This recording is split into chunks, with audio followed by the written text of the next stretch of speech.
Welcome to another deep dive. We are going deep on pendulum dowsing today. Oh, yeah. This will be fun. Have you ever seen a pendulum? Like that weighted thing hanging on a chain, swinging, almost as if it's answering questions. Yeah. Well, for our listeners out there who, love to just cut to the chase and really get a deep understanding of a topic quickly, this is for you. This is your fast track to understanding pendulums. Absolutely. Yeah. So we've collected some pretty fascinating stuff here. We've got some articles from, the more spiritual websites. We've got a scientific study to kind of weigh in on another perspective. And then we have some basic guides that will kind of introduce you to the topic as well. Yeah. And the goal today is to give like a full view, but we're going to lean toward the positives and benefits. Yes. And we'll talk about that more. Exactly. Yeah. So today our mission is to explore the fascinating world of pendulums, figure out how they supposedly work, what the possible benefits are, and maybe even how you, listening right now, can try using one yourself. Yes. So let's just jump right in. What is a pendulum? A pendulum is simply a symmetrical object with some weight to it, and that weight can really be anything. It can be a crystal, can be a piece of metal, it can even be a wooden bead, a trinket, it can even be a key or ring on a necklace. Oh, okay. The important thing is that it's hanging by a chain or a cord, and it swings freely. So do I have to go out and buy a special pendulum? Well, not necessarily. You can find them online. You can find them at metaphysical stores, often for under $20. Okay. But the cool thing is you don't even need a store-bought pendulum. You can just make your own. Oh, okay. Like that example of the ring on a necklace, that'll totally work. So why would somebody want to use a pendulum? What's the point? Yeah, well, people use pendulums to get a simple yes or no answer to a question. Okay. That can be a question about, what you should wear today, or it can be a really big life decision. Oh, okay. Like a career change or relationship question. So like a direct line to a simple answer. Yeah. And some people believe that it's a doorway to receive answers from a spirit or your higher self or some intuitive force. Right. And some people even report feeling a sense of peace knowing that a decision was made for them. Oh, I can see that. Like taking the burden off of you. Totally. Yeah. Oh. It can be a huge stress reliever. Yeah. But it's not just about receiving answers. The pendulum can also be used as a way to hone your intuition. Mm-hmm. Some people see it as both a receiver and a transmitter of information, like it's tuning into your intuitive powers. Okay, that's interesting. Yeah, and there's this idea that using a pendulum can help you bridge the gap between like your rational mind and your intuitive mind. Oh, I like that. I can see that. Yeah, it helps you use both when Yeah. you're making decisions. So you're using both sides of your brain. Exactly, yeah. And then for people who are, maybe a little hesitant about things like channeling or spirit guides, this can be a gentler way to connect with that higher self. And it's more approachable, It gives you a physical response that you can understand. And sometimes when you're trying to use other methods to make a decision, it's kind of murky. You don't know. Yeah, like intuition or something like that. Exactly. Yeah. Yeah. Okay. And then the pendulum can give you that clearer yes or no. Okay. So now we've talked a little bit about, maybe where these answers are coming from. Right. What about the scientific perspective and the more spiritual perspective? Like, what are they saying about how the pendulum actually moves? Okay. Well, it gets interesting here because our sources give us kind of two different perspectives. The scientific view is that it's something called the ideomotor effect that's causing the pendulum to move. Ideomotor. Ideomotor effect. Okay, ideomotor effect. Yeah, so basically what that means is that it's not some external mystical force moving the pendulum. It's actually your own subtle, often unconscious muscle movements. Yeah, and so even just the thought of a movement can cause these tiny muscle twitches. And then those twitches get amplified by the pendulum. Oh, okay, that's interesting. Yeah, and things like the pendulum's length, its weight, little drafts in the room, your breathing, even just tiny muscle tremors can all affect how it swings. Okay, so it's all our own doing, even if we don't realize it. That's what the scientific view says, yeah. Okay. Now, there's a study that we looked at from Oxford Academic, and they looked at, how people make decisions when they're using a pendulum compared to just thinking about an answer. Okay. And what they found is that people might actually use different decision strategies when they're using a pendulum. And get this, they found that sometimes people could answer questions more accurately with these muscle movements than if they were just, consciously guessing. Oh, wow.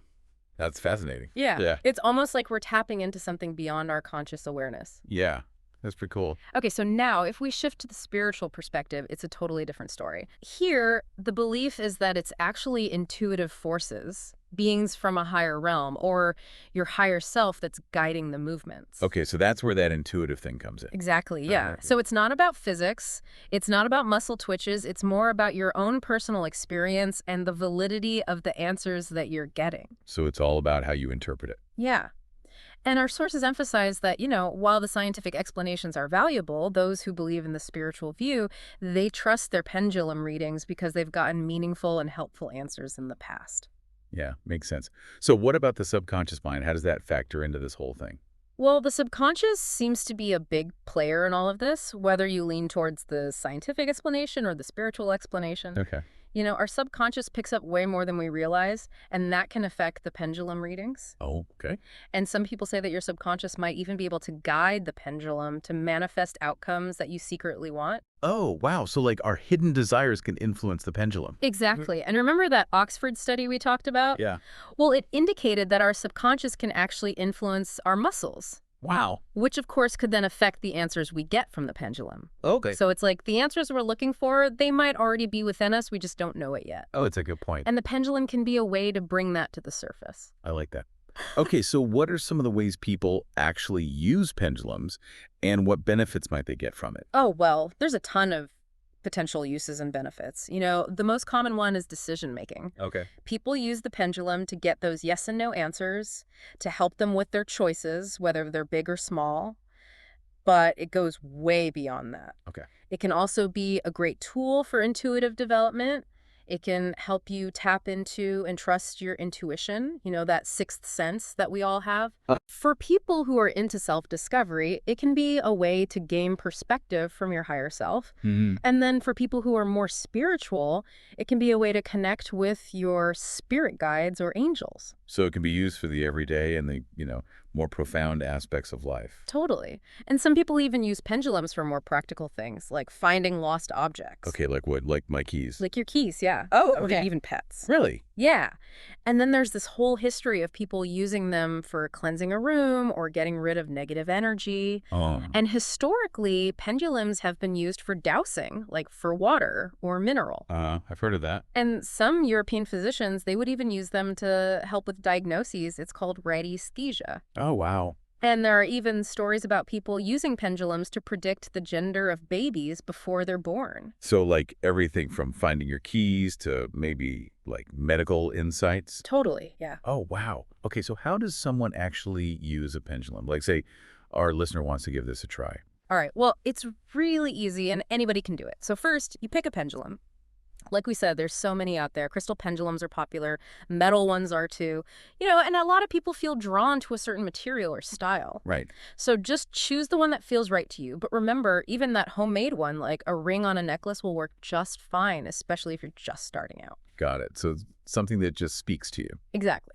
And then the next step is all about setting your intention and creating that connection. Okay. So when you're ready to use your pendulum, find a comfortable position. You can sit or stand, whatever feels good. Okay. And then you hold the non-weighted end of the chain or the cord between your thumb and forefinger. Use your dominant hand for this. Let the weight hang about 1 to 2 inches above your other hand, your non-dominant hand, with your palm facing up. Okay. And some people find it helpful to keep their elbows a little bit relaxed away from their body. You want your hands to be about chest height, not too high up. Okay, so it's all about comfort and stillness. Exactly, yeah. And now, before you start asking questions, you want to clear your mind. Some people even recommend, cleansing the space around you, especially if you're feeling kind of down, getting rid of that negative energy. Oh, okay. You can cleanse the pendulum too. Oh, okay. You can put it in sunlight or moonlight or just visualize it being cleared or use sound. And after that, you can charge the pendulum with your own energy. Cool. Hold in your hands, focus on it for like 5 to 15 minutes. If you want to, you can even ask for guidance during this time. Oh, okay. So you're setting the stage energetically. Yeah, exactly. And then to actually get answers from the pendulum, you have to program it.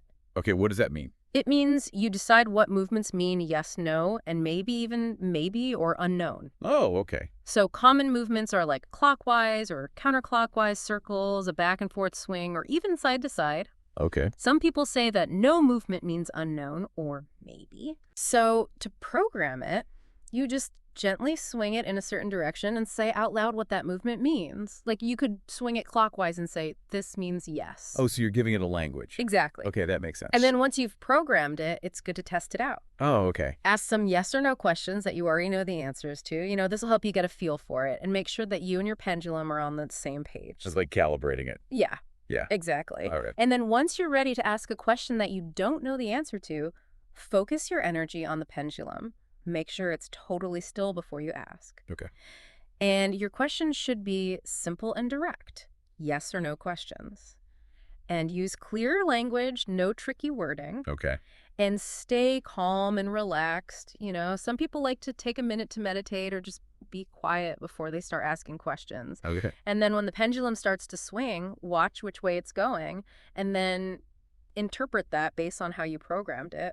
And if the answer isn't clear, just ask again. Or try rewording the question a bit. Oh, okay. Some people find that putting their non-dominant hand palm up under the pendulum helps to focus their energy too. So clear questions, calm mind, and really pay attention to the way it's moving. Yeah, exactly. What are some other things that can help with accuracy? Any other tips? Yeah, there are a few. Try to clear your mind of any expectations or biases that you might have before you start. Make sure the pendulum and your body are still so you don't accidentally influence it. And try to get rid of any drafts in the room. Close windows or turn off fans. Yeah. And remember, like you said, starting with those known answer questions is a really good way to check if the pendulum is working well for you at that moment. Makes sense. So what about when it doesn't work? What are some challenges people might run into? Well, sometimes you might get an answer that you think is wrong. That could happen if you're not fully focused, or if your question isn't clear, or if it's too complicated. If you're using a crystal pendulum, remember those crystals can absorb energy, so they need to be cleansed regularly. Oh, okay. And generally, it's not a good idea to share them with other people. Okay. And if you keep getting unclear answers, you might need to repeat the question or simplify it. And the most important thing is, if you start to feel uncomfortable with the energy or the answers that you're getting, stop. Yeah. Okay, that makes sense. It's just like anything else. Getting good at using a pendulum takes practice. So don't get discouraged if it doesn't work perfectly at first. So it's a relationship that builds over time. Exactly, yeah. And going back to that McGill study for a second, it was really interesting that they found pendulum responses were less biased than verbal responses. Yeah. It kind of suggests that maybe using a pendulum can help us get around some of our own conscious biases when we're making decisions. Mhm. And they also found that people who are more sensitive to subtle stimuli, they tend to do better with pendulums. Yeah. Okay. Which kind of fits with the idea that you need to be tuned in to those tiny muscle movements or maybe even more subtle intuitive prompts. It's so interesting how it all comes together. The physical stuff, the ideomotor effect, and then the possibility of something more, whether it's our own intuition or even a spiritual connection. Yeah. It makes pendulum dowsing super intriguing. Yeah, absolutely. And what's so cool is that it's so accessible. We really encourage you, our listener, to try it out. Yeah. You don't need anything fancy to get started, just a little weighted object and some string. And begin with those simple yes or no questions, the ones that you already know the answers to, and just see what happens, see how the pendulum responds. It's like a little experiment. Yeah. It's a great way to get in touch with your inner self. Yeah. And maybe even something more. Totally. And whether those answers are coming from your subconscious, your intuition, or something that we just don't fully understand scientifically yet, the very act of using a pendulum can be really helpful for self-reflection and decision-making. It forces you to slow down, focus, and look at your questions from a different angle. So here's something to think about.